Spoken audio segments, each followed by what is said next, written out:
Ambassador Catherine Wright adjusted her formal blue uniform one last time before stepping onto the shuttle. Today was the day humanity would finally join the Galactic Concord. After 50 years of distant communications and small trade deals, Earth had earned a seat at the diplomatic table. "Are you ready, Ambassador?" Captain Paul Morgan asked. His tall frame blocked the shovel doorway, and his eyes showed both excitement and worry.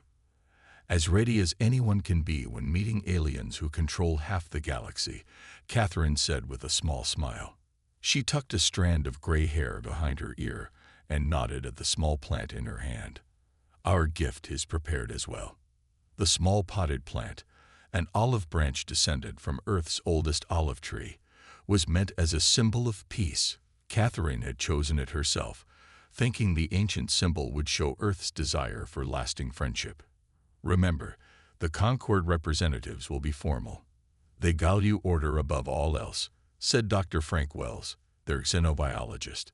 He was a nervous man who had spent years studying Concord culture. "Don't show too much emotion."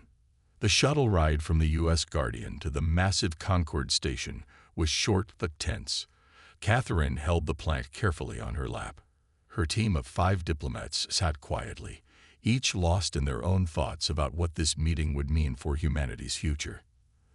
The Concord station hung in space like a giant silver spider. It was easily 10 times the size of Earth's largest space station. As they approached, Catherine saw hundreds of ships from different worlds docked along its many arms. "Look at that engineering," whispered Jerry Klein, one of the junior diplomats. "We're centuries behind them." When they docked, a group of tall, blue-skinned aliens waited for them. Their leader stepped forward. He had ridges across his forehead and wore elaborate silver robes. "I am Grand Executor Zix Bar," he said in perfect English. "The Concord acknowledges the arrival of Earth's representatives." Catherine stepped forward and bowed slightly. "Grand Executor, I am Ambassador Catherine Wright of Earth. We are honored to be invited to the Concord homeworld." Zixvar's eyes moved to the plant in Catherine's hands. His face, usually hard to read due to alien features, showed clear alarm. "What is that organic matter you bring into our sacred space?" he demanded, stepping back. Catherine held the plant forward. "This is an olive branch, a symbol of peace from our world. It's a gift." "Guards!" Zixvar shouted. Immediately, soldiers with weapons appeared. "This human brings unauthorized biological material to the sacred homeworld. This is an assault on our very existence." Catherine froze.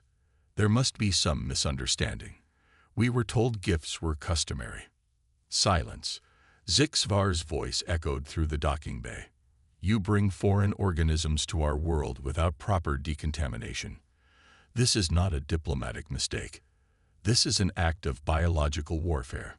Captain Morgan stepped forward. "Grand Executor, please.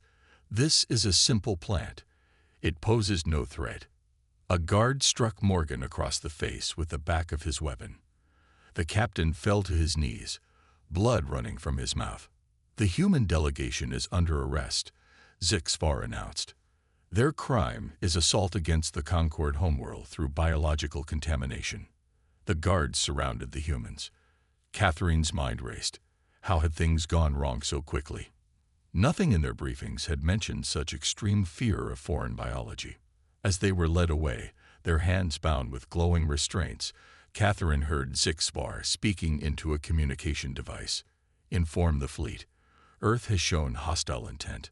Prepare for possible containment measures." Catherine looked back at the olive branch, now lying abandoned on the floor of the docking bay. What should have been humanity's greatest diplomatic achievement had turned into its greatest disaster. Back on Earth, Vice Admiral Alan Harris received the emergency transmission from the U.S. Guardian. His face grew pale as he listened. The Concord had given Earth an ultimatum: surrender to Concord authority or face extinction. All because of a misunderstood gift. Humanity's first real contact with the galaxy had gone terribly wrong. Vice Admiral Alan Harris stood before the emergency meeting of world leaders. The large screen behind him showed the last images transmitted from the U.S. Guardian before communications were restricted. Ambassador Wright and her team being led away in glowing restraints. "Ladies and gentlemen, we face the greatest threat in human history," Harris said. His voice was steady, but his eyes revealed his fear. "The Galactic Concord has given us 7 Earth days to surrender all authority to them. If we refuse, they threaten to eliminate our species." President Samantha Nguyen rose from her seat at the center of the table. At 62, she had led the United Earth government through many crises, but nothing like this. "What exactly triggered this response?" she asked. Harris touched a control, and the screen changed to show the olive branch plant. "A gift. The Concord apparently has extreme fears about biological contamination. Ambassador Wright's peace offering was seen as an intentional attack." The room filled with angry voices. President Nguyen raised her hand for silence. "What do we know about their military capabilities?" General Jack Stewart stepped forward. He was a tall man with a weathered face who rarely smiled. "Enough to know we can't win a direct conflict," he said bluntly. "Their ships outclass ours in every way. But there's something else you should know." He nodded to Harris, who changed the screen again. "This is data we've collected on Concord-controlled worlds," Stewart continued. "Species that surrender to them don't become equals. They become servants at best, slaves at worst. Surrender means the end of human freedom." President Nguyen looked around the room. "Then surrender is not an option. What alternatives do we have?" Dr. Laura Bennett, Earth's leading xenobiologist, spoke up. "The Concord's fear of biological contamination seems extreme, even for an alien culture. In my studies of their limited public records, there's no clear reason for this paranoia. I believe there's something they're not telling us." "Do you think we can reason with them?" asked the European Union representative. "Not through official channels," Harris replied. "But we have another option." He gestured to a young man standing by the door. "Lieutenant Daniel Craig has a proposal." Lieutenant Craig approached the table. Unlike the others in military dress, he wore simple civilian clothes. "Madam President, while the Concord believes we're preparing to surrender, we send a small team to rescue our people.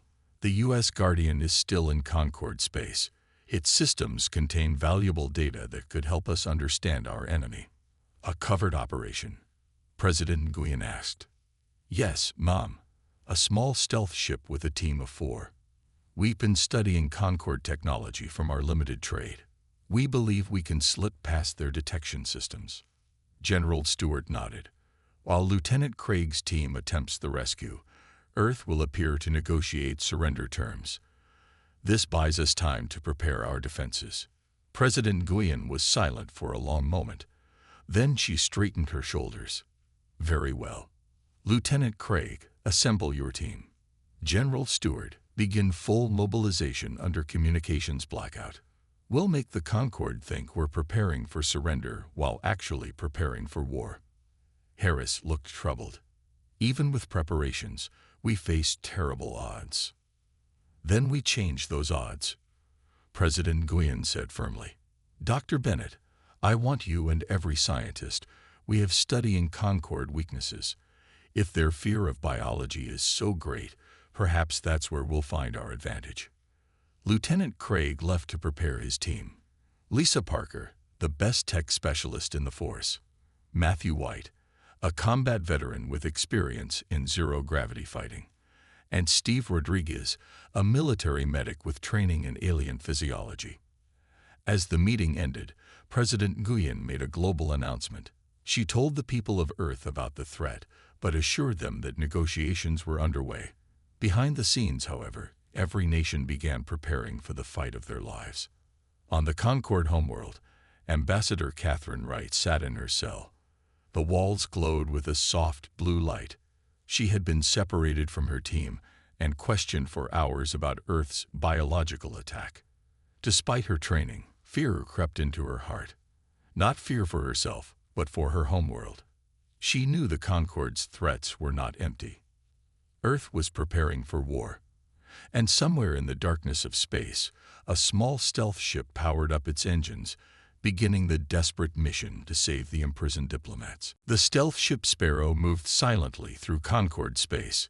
Its special coating absorbed sensor signals rather than reflecting them back. Inside, Lieutenant Daniel Craig and his team checked their gear one final time. "We'll reach the Concorde homeworld in 20 minutes, Lisa Parker said from the pilot's seat. Her fingers moved quickly over the controls. "So far, no sign they've spotted us." Daniel nodded. "Remember, this is a rescue mission. We get our people and get out. No heroics." "What if they're not all in the same place?" asked Steve Rodriguez as he organized his medical supplies. "Then we adapt," Daniel replied. "But intelligence suggests they're being held in the central detention area near the diplomatic quarter." Matthew White checked his stun weapon. "Any word from Captain Morgan?" "His emergency beacon still hasn't activated." "Nothing," Daniel said quietly. "But we're getting all of our people back, no matter what." As they approached the Concorde homeworld, Lisa activated the ship's advanced cloaking system. The massive planet loomed ahead, surrounded by defense platforms and patrol ships. "There's a gap in the patrol pattern," Lisa said. "I can get us through, but we'll need to move fast." The Sparrow slipped between two patrol routes and entered the atmosphere. Lisa guided the ship toward the capital city, where scans indicated human life signs. 5 human signatures detected, she reported. 4 grouped together and 1 separate, all in the central government complex. Daniel frowned. "There should be 6. Captain Morgan must be." "Let's not jump to conclusions," Steve said. "His signature might be masked somehow." They landed the ship in a maintenance area, where it would look like just another service vessel. The team put on Concorde worker uniforms, stolen from their intelligence files. "Comms check," Daniel said as they prepared to leave the ship. Everyone nodded as their hidden earpieces activated. They moved through service corridors, following Lisa's directions. The Concorde capital was a maze of towering structures connected by transparent tubes. Below them, lower-caste Concorde citizens moved about their daily lives. 2 guards ahead, Matthew warned. The team ducked into a side passage. As they waited for the guards to pass, a small Concorde worker approached. He had lighter blue skin than the others they had seen, marking him as a lower caste. He stared at them with large, round eyes. "You are not Concorde," he said in a quiet voice. Matthew raised his stun weapon, but Daniel gestured for him to wait. "We mean no harm," Daniel said. "We're here for our people." The worker looked nervously down the corridor. "I am Krillixen. I clean the detention areas. Your kind is there. They have done nothing wrong." Daniel exchanged looks with his team. "Can you help us?" Krillixen hesitated, then nodded. "The guards speak of war with your world. They say your kind tried to poison our planet with alien biology. But this is not true." "How do you know?" Lisa asked. "Because our world was not always ours," Krillixen whispered. "The histories are hidden. But my grandmother told stories. Our leaders fear outside biology because of their guilt, not because of real danger." This was unexpected information. Daniel wanted to ask more, but time was running out. "Can you get us to the detention area?" Krillixen led them through back passages until they reached a secure door. Lisa quickly bypassed the security system, and they entered the detention block. 4 cells glowed with blue light. Inside were most of the Earth diplomats, including Ambassador Wright. When the ambassador saw them, her eyes widened, but she remained silent. "Where is Captain Morgan?" Daniel asked after they freed the diplomats. "Separate interrogation facility," Ambassador Wright said grimly. "They took him yesterday." Alarms suddenly blared throughout the complex. "Our presence has been detected," Lisa warned. "We need to move now," Daniel ordered. "Ambassador, can you walk?" Catherine Wright nodded. "Lead the way, Lieutenant." As they hurried toward the exit, Krillixen stopped them. "Not that way. Guards are coming. Follow me." He led them down another corridor, but as they turned a corner, they came face to face with Captain Morgan being escorted by 2 guards. His face was bruised, but his eyes lit up when he saw them. In the chaos that followed, stun weapons fired, and Captain Morgan broke free. But as the team retreated, more guards appeared behind them. "Go," Morgan shouted, grabbing a fallen guard's weapon. "I'll hold them off." "Captain." "No," Daniel yelled. "That's an order, Lieutenant. Get the ambassador out." The last they saw of Captain Morgan, he was facing down a dozen guards, buying them time to escape.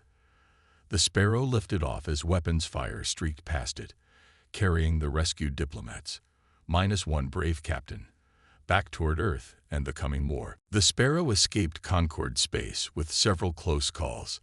Lysa Parker, now promoted to captain after the loss of Captain Morgan, guided the ship through a series of random jumps to throw off any pursuit. In the ship's small meeting room, Ambassador Catherine Wright sat with the rescue team. Despite her ordeal, she remained calm and focused. "We don't have much time," she said. "The Concord fleet is already on its way to Earth. But what I learned during my captivity may change everything." Daniel leaned forward. "Krilgsen mentioned something about hidden histories." Catherine nodded. "He wasn't supposed to talk to me, but he brought food to my cell. He told me things that the common Concord citizens don't know." She took a deep breath. "The Concord ruling class are not the original inhabitants of their homeworld." The room fell silent as Catherine continued. "About 500 years ago, they arrived as refugees from another system. The native species welcomed them. But over time, the Concord took control. They rewrote history, claiming the planet had always been theirs. The natives were either killed or forced into lower castes." "That explains the different skin colors," Steve said. "Krilgsen was lighter blue than the leaders." "Exactly," Catherine said. "The Concord fear of outside biology isn't about protection. It's about control and guilt. They committed genocide and live in fear that the same might happen to them. They've built their entire society on lies." Lisa looked up from the ship's controls. "How does this help us?" "Because their entire empire is built on this lie," Catherine explained. "If other species in the Concord learned the truth, it would destroy the ruling class's authority." Daniel frowned. "But how do we prove it?" "We need evidence." "I have it," Catherine said. She pulled a small data device from her boot. "Krilgsen gave me this before you arrived. It contains ancient records that the ruling class tried to destroy. Family histories, biological data showing the difference between original inhabitants and the conquerors, and maps of mass burial sites. Dr. Kevin Sanders, the intelligence analyst waiting back on Earth, would be needed to verify these records." As the Sparrow raced homeward, Catherine sent an encoded message ahead. When they finally reached Earth's space, they found the planet transformed. In the short time they'd been gone, humanity had prepared for war. Orbital defense platforms surrounded the planet. Ships from every nation had formed a united fleet. President Nguyen met them immediately upon landing. Her face showed relief at seeing Ambassador Wright alive, but tension remained in her shoulders. "The Concord fleet will arrive in 2 days," she said. "They sent a message. They expect our surrender when they arrive." "We won't be surrendering," Catherine replied firmly. She handed over the data device. "This changes everything." For the next 24 hours, Dr. Sanders and his team worked non-stop analyzing the data. When he finally emerged from his lab, his eyes were wide with shock. "It's all true," he told the gathered leaders. "The Concord ruling class are imposters. They took the planet by force and have been lying about it for centuries. I verified the genetic markers showing the difference between the original species and the conquerors." "Can we use this?" General Stewart asked. Catherine nodded. "We need to broadcast this information to every species in the Concord, including their own lower castes. But first, we need to survive long enough to do that."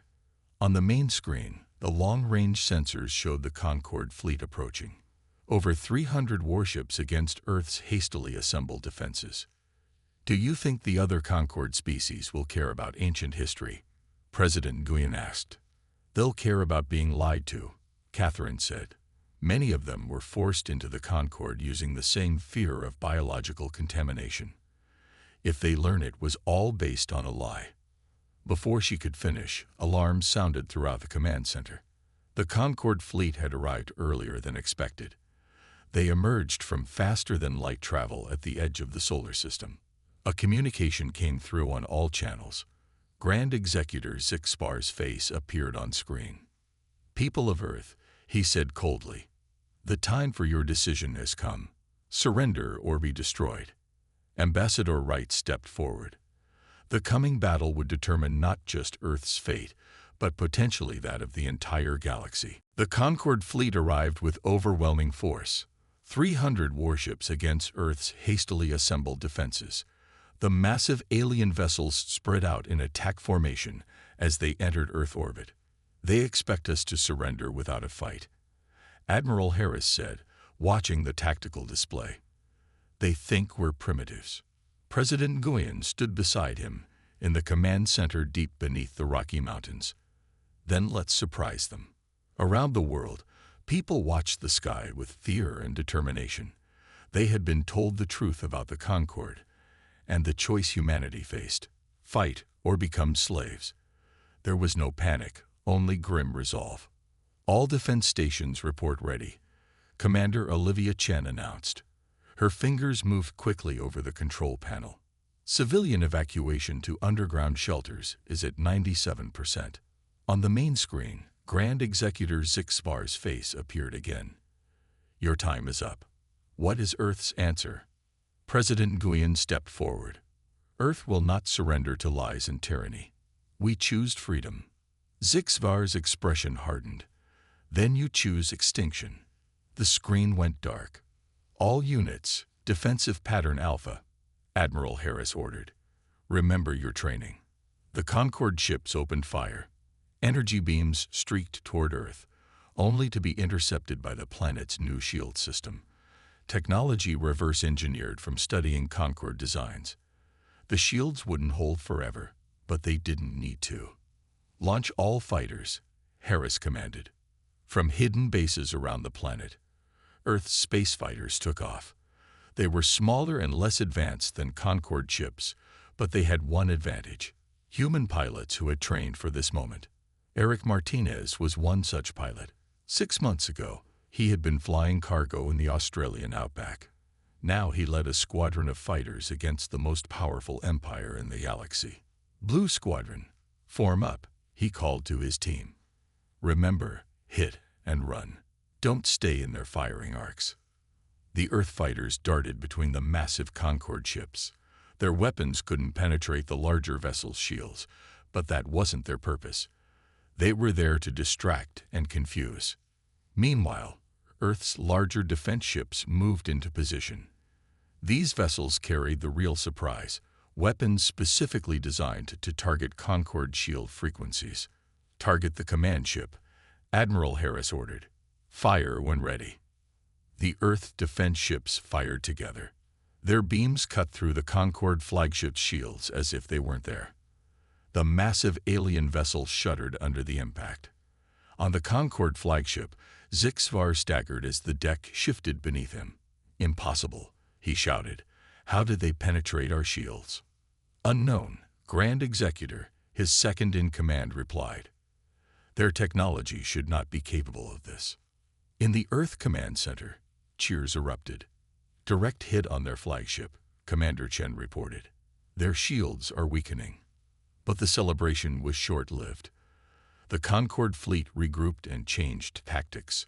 Instead of targeting Earth directly, they began destroying the defense platforms and ships. "They're adapting," Admiral Harris said grimly. "Adjust shield frequencies and prepare for second wave." The battle raged for hours. Earth's forces fought with courage and clever tactics, surprising the Concorde commanders with their resilience. But they were still outnumbered and outgunned. Eric Martinez watched as half his squadron was destroyed. Still, he pressed on, diving his fighter under a Concorde cruiser and launching missiles at its engines before pulling away. "We can't keep this up forever," Commander Chen said quietly to Admiral Harris. Our shields are failing in sectors 3 and 7. Harris nodded. We don't need forever. We just need enough time for Ambassador Wright's plan. Across the battlefield, Earth ships continued to fight against impossible odds. Whenever the Concord thought they had gained an advantage, the humans would adjust tactics and hit back in unexpected ways. Zixvar grew increasingly frustrated. These primitives should have surrendered hours ago. How are they still fighting? On his tactical display, another Earth defense platform exploded. But for every victory, his forces suffered losses they couldn't afford. His perfectly planned conquest was becoming a costly battle of attrition. What Zixvar didn't know was that Earth wasn't fighting to win. They were fighting for time. In a secure facility, Ambassador Wright was preparing a different kind of attack, one that no amount of Concord warships could defend against. While Earth's military fought bravely in space, Ambassador Catherine Wright worked on a different kind of attack. She sat in a secure room deep beneath the Earth Defense Headquarters with Connor Reed, the best communications expert on Earth. "Can you break into their communication network?" she asked. Connor typed quickly on his keyboard. His eyes were red from lack of sleep, but determination kept him going. "I think so. Their ships are jamming normal signals, but I found a backdoor through their entertainment channels." "Entertainment channels?" Catherine asked. "Even alien soldiers get bored," Connor explained. "Their ships receive cultural broadcasts from their homeworld. The security on these channels is much weaker." For 3 hours, they worked to access the Concord network. Outside, the battle raged. Earth was holding its own better than expected, but reports showed heavy losses. They were running out of time. "I'm in," Connor finally shouted. "We have access to their network. We can broadcast to every ship in their fleet and to all worlds in Concord space." Catherine nodded. "Send everything. The historical records, the genetic data, the burial site locations, and my message." Connor pressed a button, and Catherine stood before a camera. Her face was tired but determined. "People of the Galactic Concord," she began. "I am Ambassador Catherine Wright of Earth. You've been told that humans are dangerous, that we try to attack the Concord homeworld with biological weapons. This is a lie." She paused, then continued with strength in her voice. "But it is not the only lie your leaders have told you. The Concord ruling class has hidden the truth for centuries. They are not the original inhabitants of their homeworld. They were refugees who were welcomed by the native species, the ancestors of today's lower castes. They repaid that kindness with genocide." Images and data began streaming alongside her face. Ancient records, genetic comparisons, maps of mass graves. "These are records that your leaders tried to destroy. They show the truth. The Concord's fear of outside biology is not about safety. It's about guilt and control. They fear others will do to them what they did to the original inhabitants of their world." On the Concord ships, confusion spread. Many officers stared at their screens in shock. Some tried to block the transmission, but it was coming through too many channels at once. In the command ship, Grand Executor Zixvar shouted in rage, "Cut all communications. This is enemy propaganda." But beside him, Sub-Executor Naltor stood quietly, looking at the evidence. He was from a family with distant connections to the lower castes, and the images matched stories his grandmother had told him. Stories he had been taught to dismiss as myths. "Is it propaganda?" Naltor asked quietly, "or is it truth we have been hiding?" Similar conversations were happening throughout the fleet. On 3 ships, crew members from lower castes confronted their officers. On a dozen more, captains ordered their weapons powered down while they reviewed the data.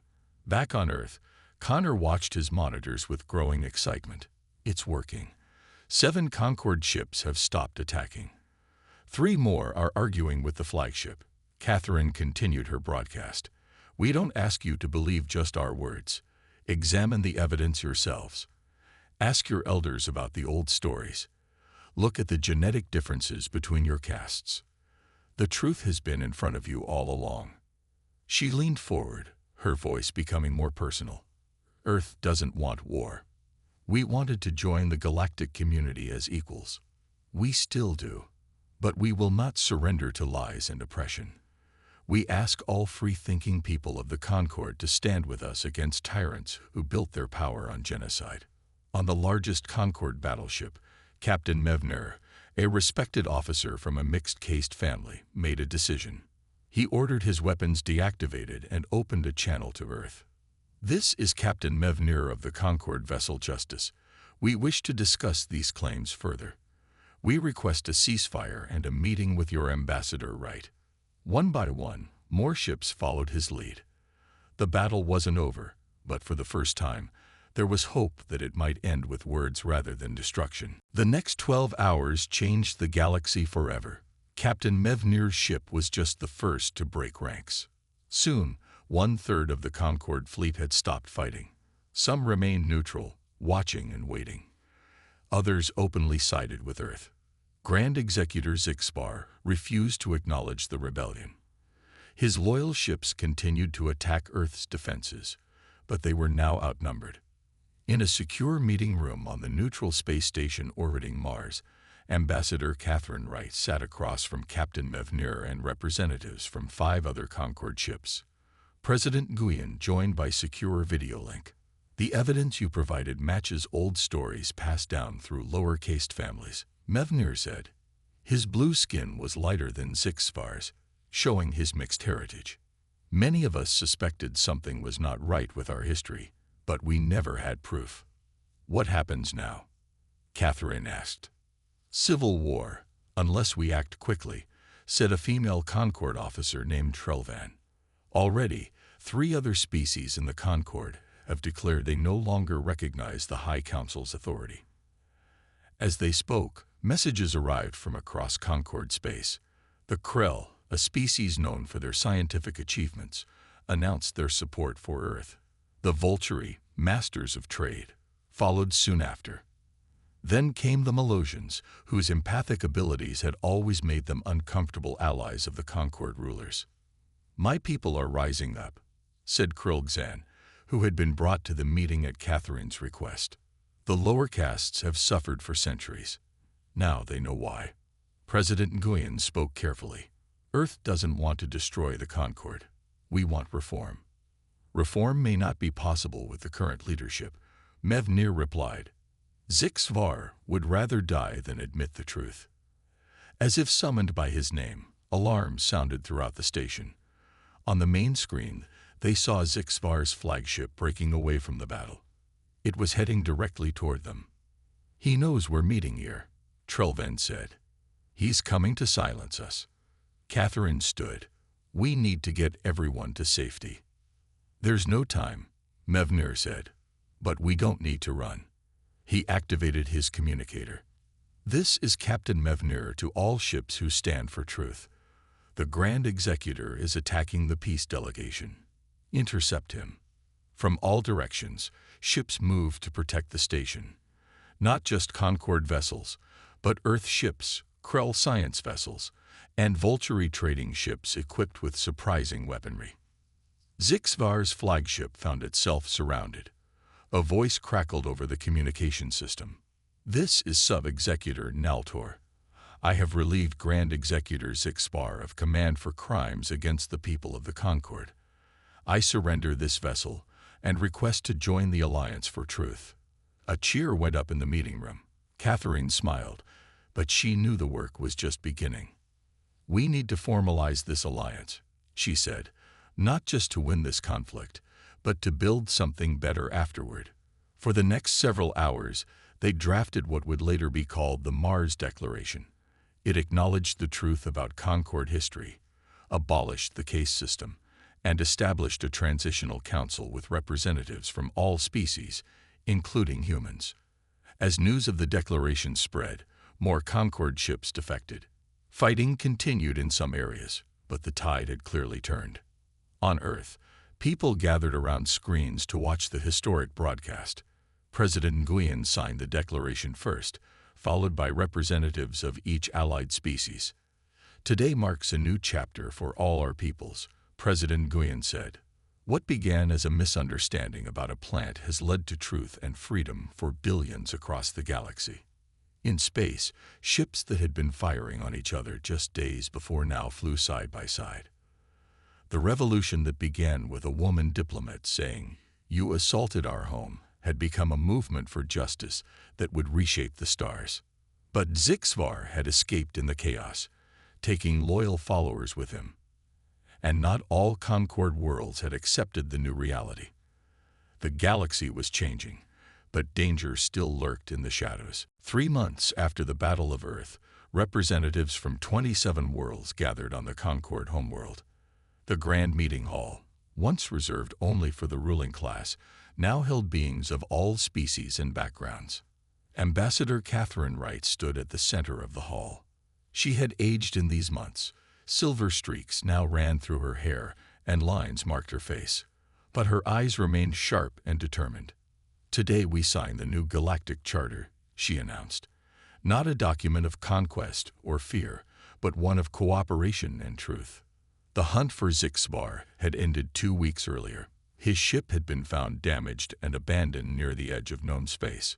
Whether he had fled farther into the unknown regions or had been killed by his own followers, no one could say. More important was the work of healing. On dozens of worlds, the truth about Concord history was being taught openly for the first time. The caste system was being dismantled, though centuries of division could not be erased overnight. President Nguyen walked forward to sign the charter. Earth had earned respect not just for its unexpected military strength, but for its commitment to justice rather than revenge. "The people of Earth welcome this new beginning," she said. "We came to the stars hoping to find friends. Instead, we found a broken system in need of change. We are honored to help build something better." Krilgzen, now representing the native species of the Concord homeworld, signed next. His people had reclaimed their original name, the Velari. For the first time in 500 years, they stood as equals rather than servants. "Our ancestors welcomed visitors from the stars," he said in a clear voice. "That welcome was betrayed. But today, we choose to welcome again, with open eyes and hopeful hearts." One by one, representatives from each world signed the charter. The Krell, the Volturi, the Melosians, and others who had joined Earth's cause. Even former Concord loyalists who had accepted the new reality. Captain Lisa Parker watched from the side of the hall. She now commanded Earth's new flagship in the peacekeeping fleet. Beside her stood Lieutenant Daniel Craig, promoted for his role in the rescue mission that had changed everything. "Did you ever think a plant would start a revolution?" she asked quietly. Daniel smiled. Ambassador Wright knew what she was doing all along. "I'm not sure even she predicted this," Lisa replied. At the center of the hall, Sub-Executor Naltor, now simply Citizen Naltor, approached Catherine. "My people have much to atone for," he said. "The lies we told, the lives we took, it will not be easy." Catherine nodded. "The path of truth never is. But it's the only path worth walking." After the signing ceremony, the representatives moved to the gardens outside the hall. There, in a special ceremony, Catherine planted the same type of olive branch that had started everything. But this time, she was joined by representatives from every world, each adding soil from their home planets. "Let this garden grow as our alliance grows," she said.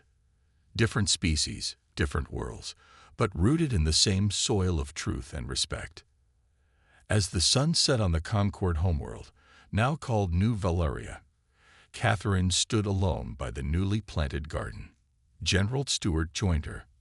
"Earth's Defense Force has officially been renamed," he said. "We're now the Galactic Peacekeeping Force." Catherine smiled. Captain Morgan would have liked that. Yes, he would. His sacrifice made this possible. In the distance, ships from a dozen worlds orbited peacefully. Humans worked alongside former enemies, building something new from the ruins of lies. 3 children ran past them, 1 human, 1 Valari, 1 Krell, playing together without a care for their differences. "That's what we fought for," Catherine said softly.